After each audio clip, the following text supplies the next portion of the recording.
They have forgotten the sacrifice that Americans have given to be free of fear, not only for ourselves, but to the rest of the world. They have forgotten that our grandparents, great-grandparents, and so forth did not make the ultimate sacrifice so that just a few years down the road, we can now live in fear again of persecution or prosecution simply for what we believe or what we say. How do you explain to someone the ultimate importance of true freedom and what we believe in if they have no understanding of what it took to get it? Even more concerning might be that these people think that the meaning of freedom is whatever they can get from government. In such a case, how do you explain the importance of controlling government through the First Amendment and ultimately the Second Amendment, if need be? People such as this who rely on government to exist will undoubtedly view the Constitution as a threat against the very entity they have come to rely on. Let me return to Mr. Lincoln's speech for a moment and carry on. He said, "It is for us, the living, rather to be dedicated here to the unfinished work which they have thus far so nobly carried on. It is rather for us to be here dedicated to the great task remaining before us, that from these honored dead we take increased devotion to that cause for which they have given the last full measure of devotion, that we here highly resolve that these dead shall not have died in vain, that this nation shall have a birth of freedom, and that this government of the people, by the people, shall not perish from the earth." Mr. Lincoln actually told us that making sure that freedom prevails is our job, and I still believe it is today. It is our job to make sure that freedom always prevails. It is our job to make sure the world's and the nation's people always and never forget what happens and what it takes to make us free. It is our job to make sure they never forget what true freedom is, and it doesn't come from government, but actually comes from the people who carefully control that government. It is our job to make sure that everyone understands that the Constitution is never a threat to a people's government, but it certainly is to an overreaching. It is our job to make sure that no one ever believes that expressing our thoughts or exercising our freedoms is a dangerous thing. We here in Massachusetts can also do one more thing, and that is to teach the rest of the patriots around the nation that they can stand tall in the face of the assault on freedom. We here together in Massachusetts have proven that is possible. We have stood against everything our opposition has thrown at us, and we are still standing tall. Governor just told you, you were prominent and present. Gotta have him write my press releases.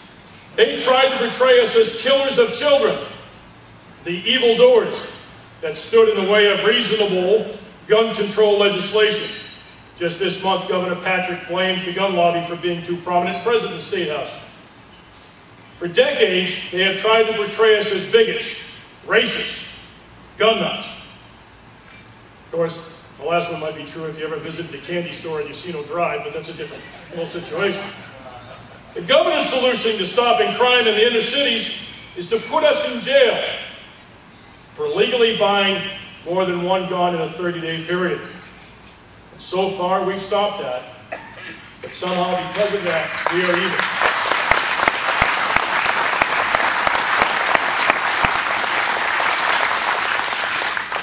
Together we have weathered the storm, and we have actually begun to turn the tide.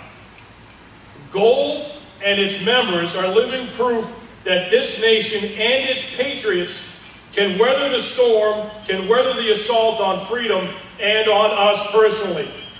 It has not been easy to do what we have all done together. It has been a long fight that has tested our spirit, and certainly, as Mr. Lincoln called it, our measure of devotion. Gold members can be proud of that.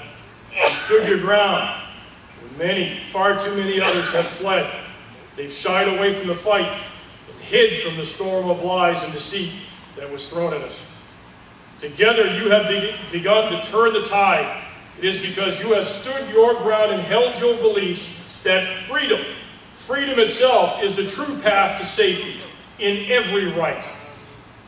It is because you have carried yourselves with dignity and respect for the truth and freedom that we continue to persevere. Every time they lied about who we are, you showed the public that we are the ones to be trusted to tell the truth. Every time they told the media you didn't care about children dying on the city streets, you were there to show we are the only ones who truly are trying to save lives from criminals. Every time they tried to call us violent, you asked them time again to provide any evidence, and they could not, because we are actually the peaceful and honorable side of this debate. Every time they claimed you were not working in the interest of safety, you showed the public that groups like GOAL, the NRA, NSSF, SAF, that promote and fund firearm safety programs for all walks of society, and they haven't spent a dime to do so. And when they run out of things to lie about and say, well, now is not the time to get weak on guns, you've reminded them time and again that guns are and have never been the issue.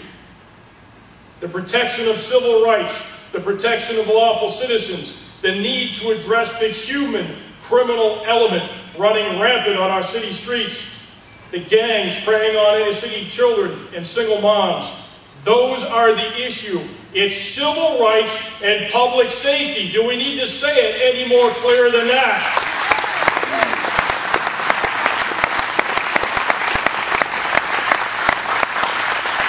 You know, when I was asked by a talk show host when he was trying to hammer me on gun shows and background checks, and he said, Jim, don't you at least believe that a level 3 sex offender should have to have a background check at a gun show before they can buy a gun? And I said, well, let me say this. What we really should be talking about is why is our government releasing people into the public they know are so dangerous they have to bolt a locating device to their ankle?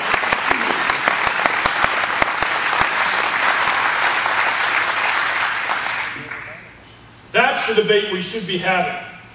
Not my freedoms, not my thoughts, and certainly not my guns. Ladies and gentlemen, I'm convinced that with your help, your leadership, and certainly your measure of devotion, as Mr. Lincoln would call it, that freedom will prevail. Not for some of us, but for all of us. True freedom will prevail, but not from the work of government, but actually perhaps in spite of it. Mr. Lincoln told us, it is for us, the living, rather to be dedicated here to this unfinished work which they have, thus far, so nobly carried on. You have so nobly carried on this work and should be proud of all of yourselves. Together we can demonstrate to the rest of the nation and indeed the world that they too can weather the storm. Like those of us here, they too can stand tall and continue to fight for true freedom.